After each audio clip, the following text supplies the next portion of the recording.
Predict करना, क्योंकि pandemic है और ये 100 साल बाद है, तो मैं तो लाइटली नहीं लेता, क्योंकि मैं खुद संक्रमित रहा हूँ और डेथ्स भी देखे हैं, एक्सपीरियंस किए हैं, क्लोज किए हैं। तो अनफॉर्चुनेटली मैं इसके लिए थोड़ा सा ओवर प्रोसेस ही रहना पसंद करूँगा।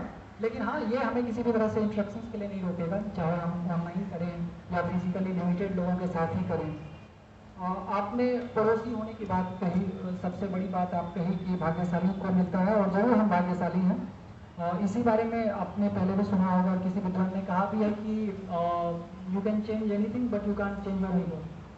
तो ये गिफ्टेड ही होती है, तो इसको हमें उसी तरीके से लेना ही होता है। तकनीकी मदद की आप बात कर रहे हैं, वो कंक्रीट कौन सी तकनीकी मदद आपको नहीं मिल पा रही है या क्यों नहीं मिल पा रही है, ये भी एक रिसर्च का विषय होगा हमारे लिए। क्योंकि जैसे भारत सरकार भी कई बार बाहर से तकनीकी मदद लेने की कोशिश करती है, चाहे वो रसिया हो, यूएस हो, इसराइल हो, स्पेशली डिफेंस इक्विपमेंट्स के परचेज में और उसके मैन्युफैक्चरिंग में, और काफ़ी कॉस्टली होता है। और अगर हम मेड इन इंडिया वाली चीज़ कर सकें, मेक इन इंडिया वाली, तो हमारे लिए भी काफ़ी अच्छा होगा। तो अगर उस तरह की चीज़ है, तो मुझे नहीं लगता कि गवर्नमेंट ऑफ इंडिया शायद अवे करेगी आपको कोई टेक्नोलॉजी ट्रांसफ़र करने से। कोई हम ऐसी रॉकेट साइंस को छिपा के रखेंगे नहीं आपसे, और अगर इसमें कुछ ऐसी बात होगी तो आप उसको परस्यू करें, हम भी परस्यू करेंगे। डिपार्टमेंट ऑफ कॉमर्स वगैरह को लिखना होगा, या जो भी कंसर्न एजेंसीज होंगी गवर्नमेंट ऑफ इंडिया में, हम उनको लिखेंगे। और बहुत अच्छी बात आपने बताई, मतलब कि कर्नाटक से आए हुए लोग वहाँ पशुपतिनाथ में हैं, और यहाँ के भी लोग काफ़ी सारे मंदिर में हैं। इस तरह की जानकारी हमें बिल्कुल भी नहीं थी। बाकी तो आपके धार्मिक जगहों के बारे में जानकारी आमतौर पर है। हमने भी नेपाल बहुत कुछ नहीं देखा है, शायद हम सब ने मिलकर भी अभी इतना नहीं देखा है जितना आप भारत देखे हैं, या आप लोग भारत जानते हैं। आपकी स्कूलिंग हुई है, आपकी सब चीज़ें हुई हैं, आपका कनेक्शन है। तो आई एम श्योर कि हम लोग यहाँ बैठे हैं, ये इस बात का संकेत है कि हम लोग कहीं ना कहीं इस चीज़ को एक्सेप्ट करते हैं कि गैप्स हैं, लिमिटेशंस हैं, और इन लिमिटेशंस को दूर करने की ज़रूरत है। एक इंटेलेक्चुअल डिस्कोर्स तो हो ही सकता है, एक पब्लिक डिस्कोर्स तो हो ही सकता है, उसमें कई चीज़ें होंगी, कई चीज़ें नहीं होंगी, लेकिन वो जहन में जाएगी। जैसे इस डिस्कशन का अगर हम एक आउटकम बनाएंगे और मैं अपने सिस्टम में इस चीज़ को डालूंगा, तो एटलीस्ट वो टॉप में पहुंचता है कि भाई ये चीज़ें हैं, ये लोगों की डिमांड्स हैं, और उसमें कितनी चीज़ें हो पाएंगी ये तो ऊपर वाले के मंतव्य पे रखा जाएगा। कई चीज़ें हमारे सिस्टम में टॉप टू डाउन ही ट्रेवल करती है, तो नीचे के लेवल पे अगर आपको कमिट भी कर दी जाए तो हमारी वो कैपेबिलिटी नहीं होती है कि हम उसको पुश कर पाए टॉप तक। On the reverse side it's easier, उन्होंने कोई प्लान कर दी और उसको ग्राउंड तक लाना है, तो वो फास्टर वर्क करता है। और वो कह सकते हैं हमारे सिस्टम का वीकनेस है, शायद नेपाल का भी यही वीकनेस हो, या इस तरह के तंत्र का यही चीज़ चलता है। और बाकी हम जरूर मिलेंगे, और जल्दी जल्दी मिलेंगे। अभी हमारे कार्यक्रम 2 साल तक चलते रहेंगे, और कई सारे मौजू पे हम लोग बात करेंगे। आप सारे विद्वान हैं और सारे लोग इतना सारा एक्सपीरियंस लेके अपने साथ हैं, तो हम तो काफ़ी लाभान्वित हुए, और आई एम श्योर कि यहाँ जितने लोग बैठे हैं उनको भी काफ़ी लाभ मिला है।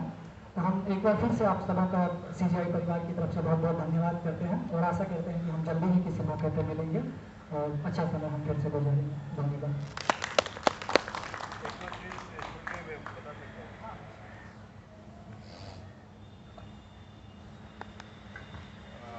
महेंद्र जी ने काफ़ी विस्तार से मंतव्य का विवेचन किया। पर्यटन की दोनों देशों में पर्यटन की बात है, हम लोग को कोई ये नहीं है कि इसका एक प्लानिंग रखें कि 2 देशों के बीच ज्वाइंट पर्यटन बोर्ड गठन हो, 2 साल बाद में करेंगे तो फायदा दोनों देशों को होगा पर्यटन का, काफ़ी सारे पर्यटक आएंगे, वो फायदा होगा। दूसरी मैंने एक चीज़ देखा है कि तीनों वक्ताओं ने बोला भारत का बहुत बड़ा सहयोग है, मैं भी मानता हूँ भारत का बहुत बड़ा सहयोग है, लेकिन भारत की मार्केटिंग बहुत पुअर है। बुरा मत मानिएगा, मार्केटिंग बहुत जीरो है। आज किसको मालूम है टेलीफोन ऑफिस जो बिल्डिंग भारत ने बनाया, कहीं बोर्ड है कोई? कहीं कोई बोर्ड है? आपका बैठने वाला तो भारत ने बनाया है, कहीं पर बोर्ड है भारत के सहयोग से निर्मित? आप आगे जाएंगे तो चाइना का पूरा एक प्रवेश द्वार मिलेगा, चाइना द्वारा निर्मित, भले वो बनाया कुछ भी हो। तो लोगों को के मन में भावना है कि हाँ भारत ने ये सहयोग किया है, इतनी बड़ी बिल्डिंग बनी है, कहीं नहीं है।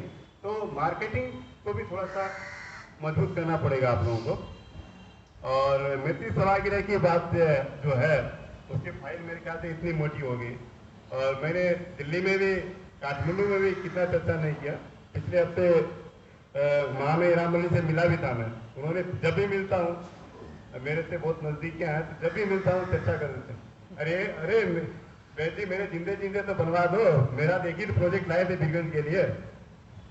तो हम लोग को भी थोड़ा सा वो लगता है कि, और उसके अंदर बजट सब सैंक्शन हुआ सारा कुछ हुआ है, फाइल यहीं तो पड़ी है काफी मोटी। उसके बाद में हमने काफी बार नगर पालिका से संजय खेतान जी मिलकर के हम लोग काफी सारे इसमें होमवर्क किया, और मेरे पास भी इतनी मोटी फाइल हो गई इसके ऊपर कॉस्पोरेंस करते करते। और टेक्निकल इंस्टीट्यूट की बात की, मेरा कहने का मतलब था कि टेक्निकल इंस्टीट्यूट, टेक्नोलॉजी का मतलब है कि हमारे टेक्निकल इंस्टीट्यूट, और टेक्निकल इंस्टीट्यूट तो यहाँ के लोग भी बाहर नहीं है, यहाँ के लोग स्वावलंबी बने।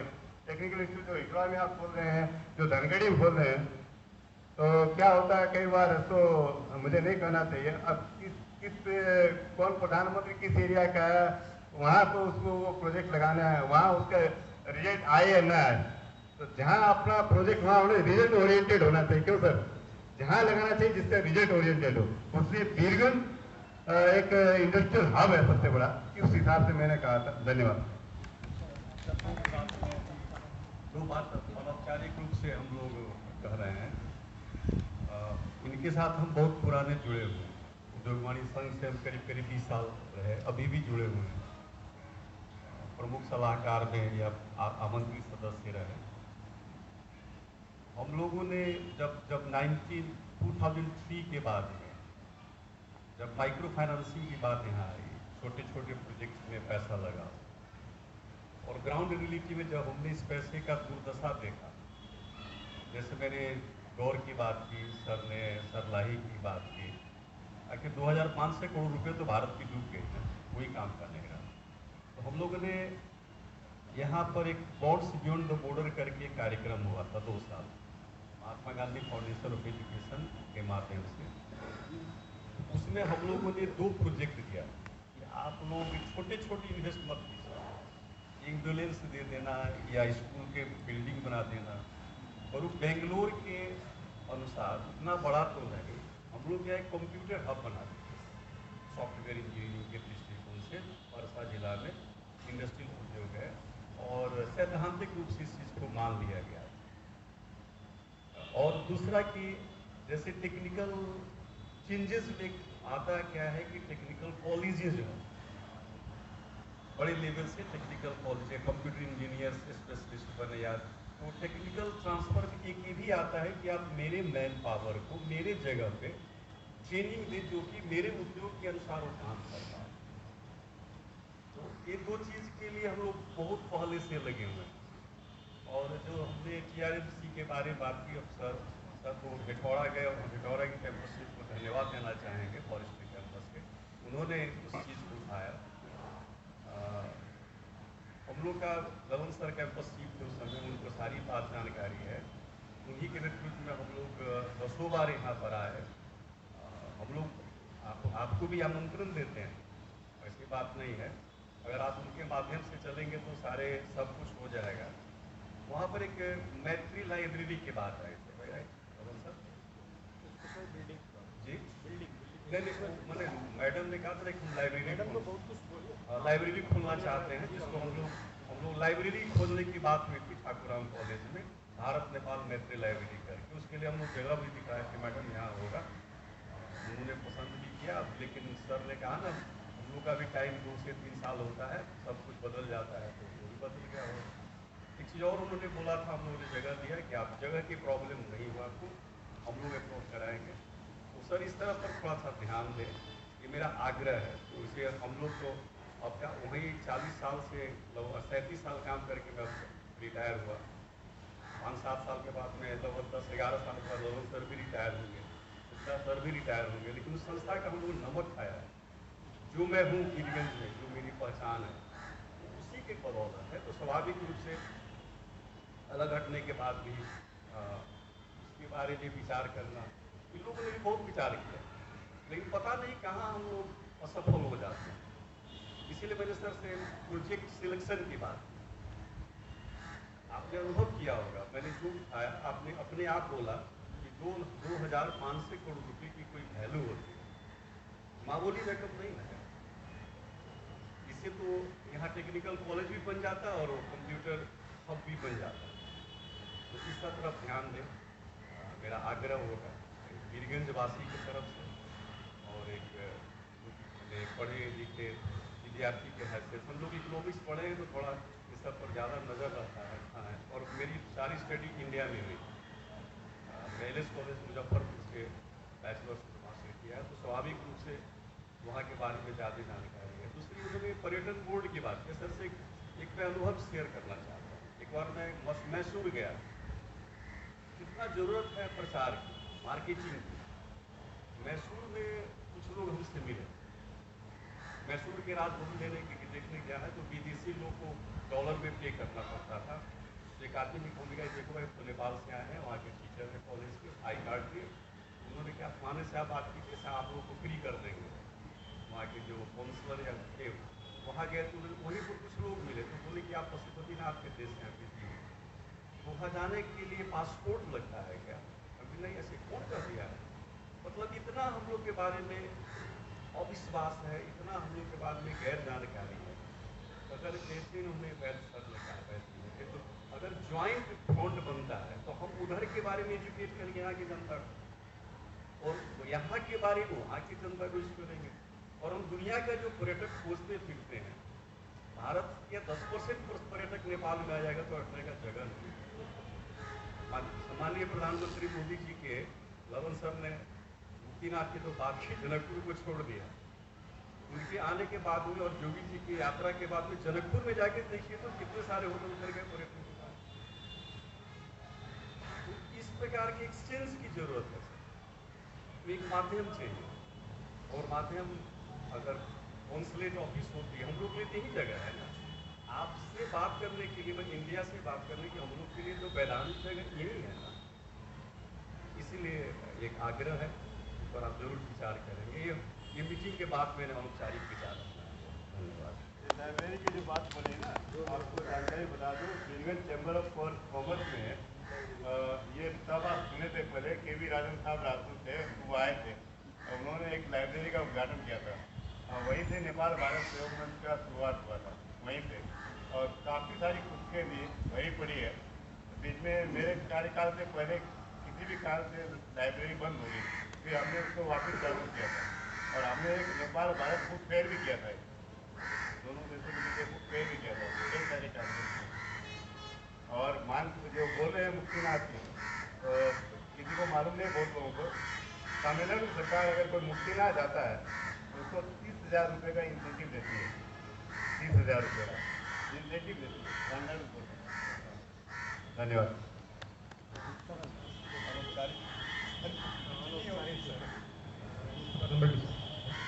जैसे कि ठाकुरम की बात है, उसमें अंजू मैम थी, मैम से थोड़ा सा ज़्यादा ही हमारा क्लोज था या कहें, या फिर वो हमको बुलाती थी, हम भी उनको बुलाते थे। 2-3 बार कैंपस में गई थी ठाकुरम में। और हमारी मेरे कैंपस के बनने से पहले हम लोग यहाँ क्या होता है कि आप लोग के जैसा नहीं है, प्रिंसिपल का 4 वर्ष का टेन्योर होता है। जैसे आप 3 वर्ष में चले जाते हैं, हम लोग 4 वर्ष में चले जाते हैं। तो मेरे से पहले जो कैंपसशिप थे उस समय भी इस प्रोजेक्ट को मैं ही लीड कर रहा था। अब मैं खुद आ गया उसके बाद में, तो काफ़ी दौड़ धूप हुआ एमएससी में। उस प्रोजेक्ट को तो कई बार हमने रिविजन भी कराया, काठमांडू से इंजीनियर बुलाइए, सॉइल टेस्ट कराइए, वहाँ से स्ट्रक्चरल एनालिसिस कराइए, सब हमने कराया। उसमें करीब 5 लाख से ज़्यादा भी हमने खर्च किया। 5 लाख तो बहुत छोटी रकम दिखती है, लेकिन हमारे कॉलेज के लिए वो 5 लाख रुपये ज़्यादा ही था। लेकिन हमने सब किया, सब कुछ दिया, लेकिन फिर भी नहीं हो पाया। तो खैर वो भी आपने जो बोला, जो कहीं फाइल होगा, एमयू हुआ, 3 वर्ष टेन्योर खत्म हो गया, वो तो डेड हो गया। वो भी फाइल होगा, कहीं डेड हो गया, अगर नहीं होगा तो हम खोज देंगे। वो फाइल कहीं ना कहीं मेरे पास, मेरे घर में हो या कैंपस में होगा, तो बात की बात। तो ऐसा बहुत सारा चीज़ है जो हम कर सकते हैं, आपके माध्यम से भी कर सकते हैं। सर बोले ना, या हमारे वैद सर बोले कि लोगों के पास इंफॉर्मेशन ही नहीं है, चाहे हमारे तरफ से हो या उसके तरफ से हो। मुक्तिनाथ के बारे में नहीं था, कौन जाना मुक्तिनाथ, कौन जनाया, तो मोदी जी जना दी। मैं उसमें जनकपुर जोड़ना चाहता था, लुम्बिनी, लेकिन नहीं जोड़ पाया क्योंकि लंबा हो जाता। तो क्या होता है कि कोई आदमी ऐसा होता है कि उसके नाम से वो चीज़ आगे बढ़ जाता है। मोदी जी को अगर 10 जगह हम घुमा दें तो नेपाल का तो सारा टूरिज्म ऐसा ही नॉलेज में आ जाएगा लोगों को। तो क्यों नहीं घुमा पाते हो? तो नेपाल सरकार की सोचने की बात है। तो कंट्रोवर्सी में खाली फंसा हुआ रहता है, कौन बनेगा प्रधानमंत्री, कौन हटेगा मंत्री, क्या होगा, मधेश पहाड़ हिमाल तराई, इसी में लगा हुआ था नेपाल। ये तो करता ही नहीं। अगर मोदी जी को लुम्बिनी में ले जाकर के 2 दिन रखने से हमारे नेपाल का टूरिज्म बढ़ता है, तो क्यों नहीं करें? एक जनकपुर आने में उनको कितना मशक्कत करना पड़ा। एक बार कैंसिल हुआ, दोबारा कैंसिल हुआ, तिबारा हुआ है। तो ये सब चीज है, पॉलिटिकल है। हम जो भी पहले ही बोले डेवलपमेंट की बात करेंगे तो पॉलिटिक्स छूट नहीं सकता है। तो हम अगर दोनों मिल के करें तो ये बहुत कुछ हो सकता है।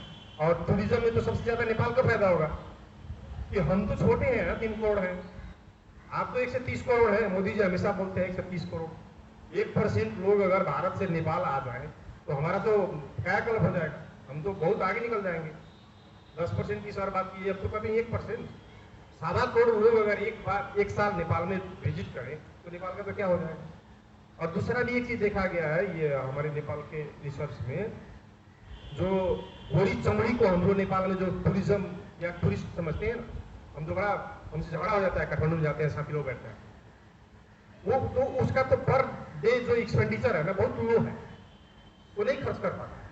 वो खाली एक बियर दारू पिएगा और एक तो पाव रोटी खाएगा, दिन बिताएगा, वो कैलोरी इतना मिल गया, ऐसे हो गया वैसे हो गया। लेकिन इंडियन टूरिस्ट जब नेपाल में आते हैं तो वो खर्च करते हैं, उनका जो है पर डे का एक्सपेंडिचर हाई है। और ये माइंडसेट जो पब्लिक को एंटी इंडियन बना दिया गया है ना नेपाल, उसके चलते हम लोग बहुत पिछले हुए हैं। इसलिए पब्लिक टू पब्लिक करने की कैसे उसको हम तो सारे हम तो ज्यादातर लिमिटेशन ही बताएं आपको, क्योंकि विकास का क्या कहना है। आप यहाँ से सर बोले कि आपका मार्केटिंग बहुत लो है, एकदम सही लो है। छोटी छोटी बोर्ड मिलता है रोड में, देखिएगा ना साइड में छोटा सा लगा रहेगा नेपाल भारत सहयोग, उसको बड़ा क्यों नहीं करते हैं आप? चाइना करता कम है, दिखाता ज्यादा है। आप करते ज्यादा है, दिखाते कम है। और जो कंट्रोवर्शियल होता है उसी में फंस जाते हैं, उसी इशू को उठा देते हैं, बस फंस गए आप। चलिए 10 दिन उसी में लगे रहिए, जवाब देते रहिए। नक्शा वाले केस हुआ, बहुत सारे केस है। हम तो थोड़ा इसमें इंटरेस्ट लेते हैं तो हम देखते रहते हैं। तो ये सब चीजें है, प्रचारात्मक हुई, पब्लिक का सेंटिमेंट बूझिए, परसेप्शनल मैनेजमेंट की बात करें, परसेप्शन मैनेजमेंट की, मोटिवेशन की बात, वो सब चीज होनी चाहिए। और यूजफुल इन्वेस्टमेंट हो। मैडम तो बोली थी पॉलिटिकल इंस्टीट्यूट बनाएंगे बिरगंज में, सर कहाँ पर हो? हम कहें हमारे अंदर में तो मेरा कॉलेज है, आइए घूम के देख के आई। लाइब्रेरी बनाएंगे, वो भी देख के आई। हमारे बिल्डिंग का प्रोजेक्ट था, कुछ नहीं हुआ। नहीं हुआ दुख की बात नहीं है, लेकिन आगे बढ़ करके भी कुछ नहीं हो तो कहीं ना कहीं तो वो घुसता है। आपको बीरगंज के करीब करीब सारे पब्लिक को ये मालूम हो गया था कि सभागिरी बनने वाला है, अब टेंडर हो गया है। हम लोग तो यहाँ से सुनते कि टेंडर में जा गया, हालांकि मिस इन्फॉर्मेशन था, हुआ इन्फॉर्मेशन का गैप था। तो ऐसा चीज सब है। आप लोग का भी अपना लिमिटेशन होगा, ऑफिस का अपना लिमिटेशन होगा, उसके दायरे में होते हुए भी आप कुछ सोचिए। इसके ऊपर हो सकता है तो हम लोग सहयोग करने के लिए क्या है। हम लोग का जहाँ जरूरत हो बुलाइए, हम लोग अवेलेबल है। और साथ मिल करके कहाँ चल सकते हैं, कहाँ तक जा सकते हैं, क्या कर सकते हैं, उसके लिए हम लोग तैयार। धन्यवाद, आप लोगों ने बुलाया और फॉर्मल इनफॉर्मल दोनों हम लोगों ने टॉक किया। Thank you. बने 3 ही प्रोजेक्ट कीजिए, पूर्ण कीजिए, सॉलिड कीजिए। 10 किसी के साथ मत 3 ही कीजिए आप। अब हमारा कार्यक्रम समाप्ति की ओर है। मैं टीचर से अनुरोध करूँगा सभी अतिथिगण को एक टोकन ऑफ लव के रूप में मूवमेंट प्रदान करें।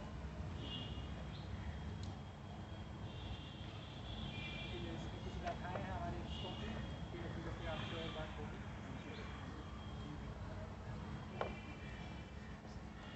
इसी में रखें बाहर गया।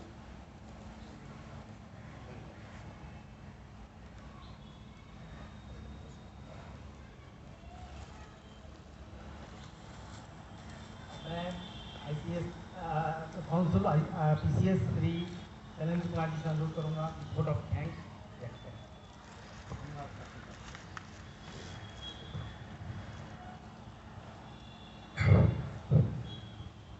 आदरणीय जी सर, अशोक वैद्य जी, शेखर जी, धर्म जी, बहुत अच्छा लगा।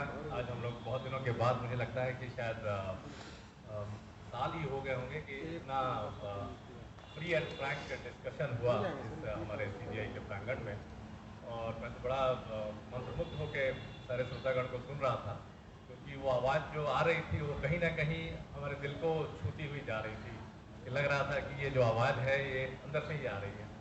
भावनाओं की बड़ी ज़बरदस्त फ्लो था, क्योंकि आप लोगों ने हमें अपना समझा और अपने की तरफ। मैं ये देख रहा था कि शायद हम नेपाल की तरफ से बैठे और आप भारत की तरफ से बोल रहे हैं। इतना मैंने महसूस किया। शायद आप हर एक वक्ता ने इतने अच्छी तरीके से पेश किया कि आप ऐसा क्यों नहीं करते, आप ऐसे करते हैं, यहाँ लोग ऐसे करते हैं। तो मैं तो एक बार समझ रहा था कि शायद कहीं हम लोगों ने प्रवक्ता को उधर से तो नहीं बुला लिया लेकिन ये एक अच्छी फीलिंग है, बड़ा पॉजिटिव डिस्कशन हुआ और क्रिटिकल भी हुआ। धीरे धीरे आप लोगों ने बड़ा अच्छा शुरुआत किया और उसको एक स्वरूप देने की कोशिश की, जो बहुत अच्छी चीज़ है। क्योंकि क्या होता है कि ये सब जो हम लोग बैठते हैं या ब्रेन स्टॉर्मिंग होता है वो कोई फ्रूटफुल रिजल्ट के लिए होता है। ये नहीं कि बस एक चर्चा का विषय है, एक आज़ादी का अमृत महोत्सव है तो फॉर्मेलिटीज़ की तरह 4 लोग आए, फोटो खिंचवाए और मीडिया के कल के पेपर में भी आ जाए, तो वैसा नहीं था। ये मुझे लग रहा है कि हमने बड़ी अंतरंग तरीके से बात की है, उसको बहुत सीरियसली व्यू किया है। डी साहब ने भी जिस तरीके से जवाब दिया है एक एक चीज़ों का, मैं देख रहा था बहुत तरीके से एक एक पॉइंट को नोट कर रहे थे। तो ये कहीं ना कहीं सीरियसनेस दिखाता है कि हम लोग इसको जस्ट एक फॉर्मेलिटीज़ की तरह नहीं कर रहे हैं, इसको हम लोग सीरियसली ले रहे हैं। तो जैसा कि सब लोगों ने कहा कि हाँ कुछ कम्युनिकेशन गैप है, वो है, लेकिन हम उसको फिलअप करने की कोशिश करेंगे। इसका ये रहा कि 1.5 साल का ये दौर हमने एक तरीके से खोया, पूरी दुनिया ने खोया। कोरोना में मुझे लगता है कि एक work culture he, work from home का एक कल्चर आया और काफ़ी लोगों के रिश्ते बहुत टूटे। और वो हमने देखे कि ये 10 गजा जो है इतना ज़बरदस्त, भारत और नेपाल में कभी कभी कोई सोचता ही नहीं था कि कोई बॉर्डर नाम की चीज़ है। हम लोग हमेशा इसको इंटर स्टेट मानते थे, लेकिन इस कोरोना काल में हमने देखा कि वो आदमी कितना तरसा यहाँ से वहाँ जाने के लिए और वहाँ से आने के लिए, और अभी तक उसकी दर्द की आवाज़ है कि गाड़ियों का नहीं आने जाने से, और बहुत सारी चीज़ें जो आप लोगों ने भी कहा तो उसको हम लोगों ने महसूस किया। तो बहुत बातें हो गई हैं अब सब लोगों का, लेकिन मैं एक चीज़ ज़रूर कहूँगा कि ये शुरुआत है, अंत नहीं। इसको हम लोग आगे भी बढ़ाएंगे। और खास करके ललन जी की एक दो चीज़ें मुझे बड़ी अच्छी लगी कि ये पॉलिटिकली भी बहुत अवेयर है। इनको घटनाओं का जो क्रिटिकली जो होता है उसका इनका एक एंगल था। इंदुल शेखर जी का था कि इकोनॉमिक्स से रिलेटेड हैं, लेकिन ये काफ़ी चीज़ों में भी बहुत कंसल्टेशन देते रहे होंगे और लोगों को ज्ञान बढ़ाते रहे होंगे। और हमारे हिंदी के सचिदानंद जी को हिंदी से ज़्यादा इनका भी मुझे लगा कि काफ़ी अवेयर है। तो यानी कि ये धरती में कहीं ना कहीं ऐसी बात है कि हर एक आदमी पॉलिटिकली, इकोनॉमिकली और देश को अच्छा सोचना, संबंध के बारे में अच्छा सोचना। वैद्य जी तो खैर यहाँ के जमीन पुराने हैं और बड़ा इनका सहयोग भी है, नाम भी है, नेपाल भारत सहयोग मंच के ये हमारे अध्यक्ष भी हैं। तो कहने का मतलब हम लोगों को लग रहा था कि जो हम लोगों की बातें आप लोगों की आवाज़ से आ रही थी, तो कहीं ना कहीं हम लोगों की बहुत सिमिलरिटीज़ हैं। हाँ जरूर मैं कहूँगा कि हम लोगों ने कम्युनिकेशन गैप रखा है, लेकिन अगर इस तरह से हम लोग अगर इस चीज़ को बढ़ाते रहें तो बहुत चीज़ें रिजॉल्व हो जाएंगी। और बौद्धिक विचार की जो बात थी, ये ज़रूर था कि डेवलपमेंट, हम लोग डेवलपमेंट पे बात कर रहे थे और उसकी सीमाओं की बात कर रहे थे, लेकिन कहीं ना कहीं जो एक बार ललन जी ने कहा कि बौद्धिक चीज़ों के, बौद्धिक विकास की ज़रूरत है। क्योंकि क्या होता है, जैसे इन्होंने कहा कि 200 लोग वही हैं जो यहाँ भी परेशान करते हैं किसी अच्छी चीज़ों को लेके, वही हिमालय में, नेपाल में भी वही करते हैं, पहाड़ में भी करते हैं। मेरा वही कहना है कि अगर हमारा वो इंटेलेक्चुअल लेवल से, यानी कि लोग हमारे बौद्धिक रूप से विकसित हो जाएं, तो ये छोटी छोटी ये समस्याएं जो आज बड़ी लग रही है और छोटी हो जाएगी।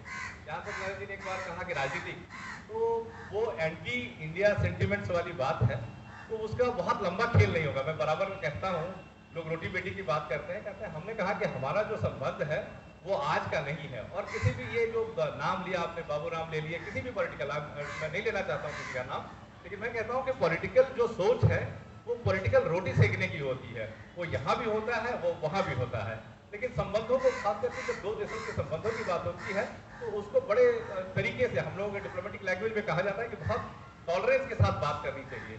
लेकिन यहाँ पे हमने देखा है कि लोग एक मुद्दा बनाने के लिए कुछ भी कह जाते हैं, तो ठीक है, हम उसको टॉलरेंट की तरह से उसको हम लोग सहन करने की कोशिश करते हैं और हर एक चीज़ का जवाब देने की ज़रूरत नहीं है, क्योंकि हमें लगता है कि हमें जवाब देने से अच्छा अगर हमारे आपके जैसे लोग यहाँ प्रवक्ता और इतने सारे लोग हमारे सहानुभूति रखने वाले हैं, जैसे सी साहब ने कहा कि उनकी आवाज़ हमसे ज़्यादा मजबूती होगी और उससे ज़्यादा अफेक्ट होगा।